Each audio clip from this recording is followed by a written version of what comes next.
DPR resmi mengesahkan RUU KUHP menjadi undang-undang. DPR bergeming di tengah pro kontra yang muncul terhadap sejumlah pasal yang dimuat dalam RUU KUHP. Perubahan dalam undang-undang tersebut dinilai memuat pasal-pasal bersifat karet dan berpotensi mengarah pada praktik penyalahgunaan wewenang. Kita akan bahas bersama Profesor Hipnu Nugroho, ahli hukum pidana Universitas Jenderal Sudirman. Selamat siang, Prof. Hipnu. Selamat siang, Mas. Prof, sebelum kita masuk ke poin-poin dalam pasal di RUU KUHP yang sudah disahkan siang hari ini oleh DPR menjadi undang-undang, mari kita bahas soal ruang pembahasan di DPR. Apa catatan Anda terkait dengan ruang pembahasan yang tadi Habibur Rahman atau Komisi 3 bilang sudah sejak setahun yang lalu begitu, Prof? Ya, saya kira ini suatu RUU yang luar biasa, Mas ya. Jadi kalau kita lihat perkembangan RUU KUHP, ini kita lihat dulu dari HIR menjadi KUHP. Ini lompatan yang luar biasa. Karena berpikirnya kalau kita lihat dalam ilmu hukum itu berasas pada inquisitur menjadi akusatur. Dari objek menjadi subjek. Nah, sekarang berubah lagi dengan kondisi situasi masyarakat adalah check and balance, ada keseimbangan yang dalam rangka untuk menuju due process of law. Ini suatu tindakan luar biasa. Makanya kalau kita melihat sebagai bentuk paparan Ketua Komisi 3 tadi Pak Habib, upaya-upaya paksa yang dilakukan sudah berkembang dan menjadi harus izin pada Ketua Pengadilan Negeri. Ini saya kira juga sebagai bentuk kemajuan yang luar biasa. Kemudian kemajuan-kemajuan yang lain tentang kaitannya dengan penyidikan. Ini juga bagian dari luar biasa. Cuman memang tafsir-tafsir yang karet ini harus juga diperhatikan oleh pembuat undang-undang. Jadi masukan-masukan teman-teman koalisi sipil sebagai bentuk kekhawatiran karet. Karena dalam hukum acara pidana, hukum formil, itu tidak ada tafsir. Beda dengan hukum material, ada tafsir otentik, tafsir sistematik. Oleh karena itu, kalau itu menjadikan hukum RUU acara pidana itu menjadikan karet, potensi penyalahgunaan tinggi sekali. Dengan demikian, perumusan-perumusan yang dikhawatirkan ini saya kira menjadi catatan sendiri bagi penegak hukum. Jangan sampai ini menjadikan suatu modal untuk penyalahgunaan wewenang. Karena ini akan berpotensi terjadi adanya suatu abuse of power. Dan itu harus dihindari. Dengan demikian, konsep hukum acara pidana yang dicari ini betul-betul hukum yang membatasi kewenangan negara. Membatasi hak-hak penasihat hukum dalam rangka untuk kondisi check and balance, meletakkan pada due process of law sehingga dalam suatu keseimbangan yang sama dalam mencari kebenaran material gitu. Baik, tadi kita sudah berbicara soal bagaimana ruang pembahasannya, bagaimana Komisi 3 DPR membahas dengan fraksi di DPR, dengan perwakilan pemerintah, mengakomodasi pendapat-pendapat dari ahli dan juga masukan dari masyarakat. Kita sekarang masuk ke pasal-pasalnya, Prof. Koalisi Masyarakat Sipil mencatat ada sejumlah pasal bersifat karet dan berpotensi mengarah pada praktik penyalahgunaan wewenang.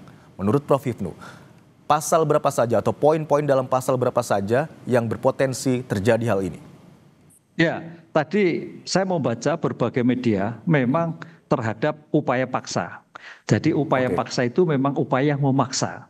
Jadi itu harus dibatasi. Tapi kalau kita lihat dari apa yang disampaikan oleh Ketua DPR tadi, oh enggak, itu keliru, hoak kan gitulah. Lah, disinilah saya kira kita harus membaca teks aslinya seperti apa. Karena namanya di dunia media sosial itu banyak sekali mana teks yang asli.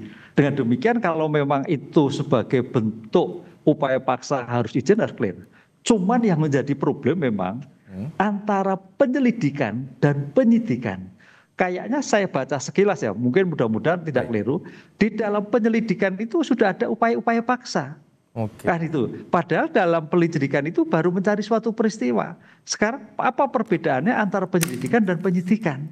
Nah, ini yang saya kira mungkin ada suatu batasan penangkapan dalam penyelidikan dan itu memang dimungkinkan dalam hal tertangkap tangan. Nah, ini yang saya kira kekhawatiran itu perlu dimaknai untuk batas tegas. Apa itu penyelidikan? Apa penyidikan? Karena tampaknya menjadi luas sekali sekarang. Dalam penyelidikan itu upaya-upaya paksa pun sudah dilakukan. Nah, itu yang saya kira menjadi catatan teman-teman koalisi sipil itu untuk menjadikan suatu ketegasan. Sehingga tidak terjadi permainan main hakim sendiri ataupun penyalahgunaan kewenangan tadi. Baik, berarti yang Anda soroti salah satunya soal aturan penyidikan dan penyelidikan yang harus tegas, begitu aturan harus jelas, Prof, ya, begitu ya.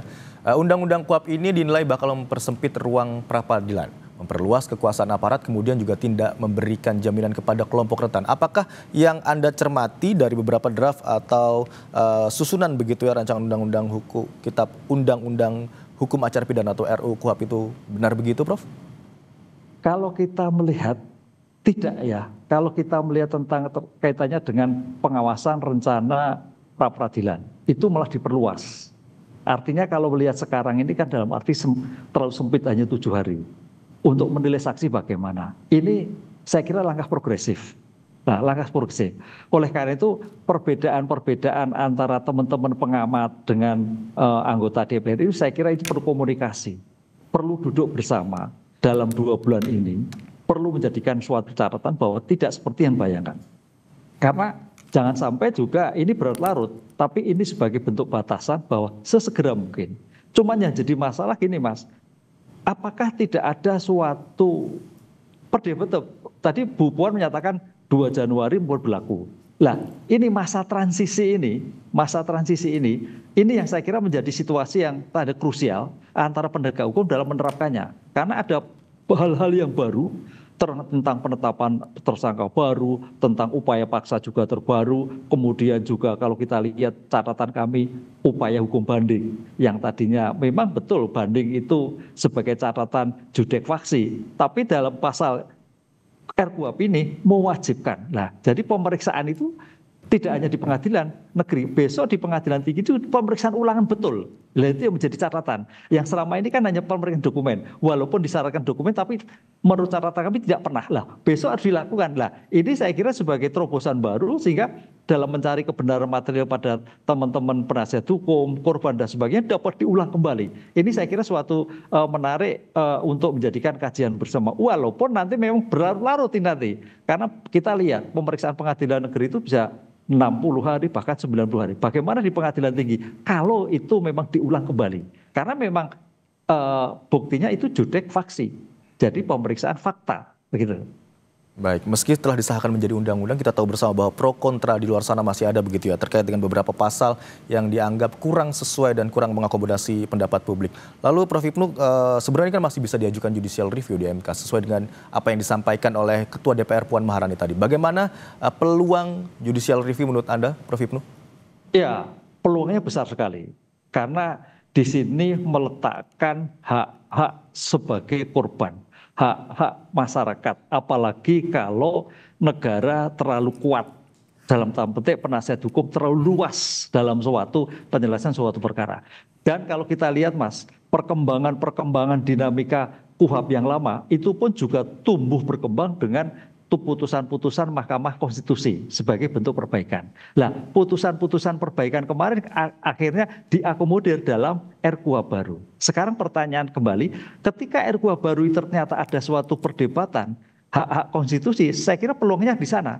Ini satu langkah konstitusional bagi masyarakat, bagi pencari keadilan untuk menguji kembali pasal mana yang karet, pasal mana yang tidak memberikan perlindungan, pasal mana yang merugikan, pasal mana yang bertentangan dengan Undang-Undang 45. Ini saya kira suatu langkah tepat ya. Walaupun memang sebetulnya kalau bisa sedikit mungkin dilakukan uji materi kan gitu kan. Tapi karena kondisi yang mendesak dalam waktu 2 tahun mau tidak mau lewat konstitusi ke depan itu sebagai cara-cara untuk mengevaluasi, untuk memperbaiki dari pasal-pasal yang ada di dalam KUHP baru yang akan dilaksanakan itu. Baik, seperti yang Anda katakan Prof. Ibnu, RUU ini merupakan RUU yang luar biasa, baik dari ruang pembahasannya, poin-poin krusial yang ada dalam pasal-pasal tersebut hingga pro kontranya. Terima kasih atas perspektif yang telah Anda bagikan di program Kompas Siang hari ini, Prof. Ibnu. Selamat siang, salam sehat. Selamat siang.